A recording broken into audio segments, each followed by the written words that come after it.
I mean, I think what's interesting is that, they had that core team from their original business, and then they brought in a lot of executives from amazing businesses in their industry, from Dry Bar and Beauty Counter. I think it's interesting to take that approach. And I think it goes to show, like, okay, they hit a scale where it made sense to have these seasoned executives to come in and really, formalize probably some of their processes and strategy. And so I think it makes a lot of sense to do that as you prepare for an exit, especially at that scale, to bring in those executives that have had and ran, multi-$100 million P&L, because it's a huge, undertaking, and to bring in someone from a bigger business like, Beauty Counter makes a lot of sense for them to, then prepare for an exit.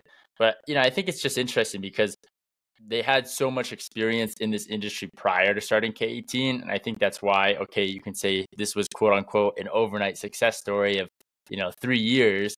But at the end of the day, they've been in this industry working with salons and, developing this hair care formula for a while. I mean, though this product in particular was only in market for, 3 years or so before being acquired, they have a lot more history actually in this market than I think meets the eye at first. Yeah, that's true. And I kind of want to go back to this team thing too, because that is such a hard thing to get right.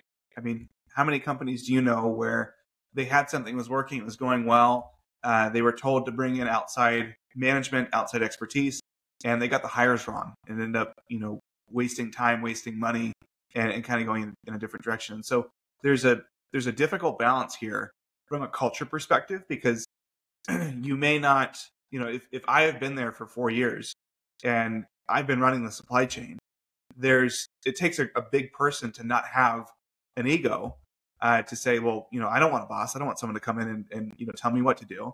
I was able to get us from 0 to 100 million on my own. But so I think it just talks about the culture and the maturity of people who are there, because not only bringing in people who have that experience, but then the right type of cultural fit.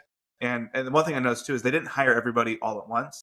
They hired their kind of executive team over the period of, it seemed, about 12 months. And so that was probably about as fast as you could go, so you could integrate people, and you're not changing too much at one time.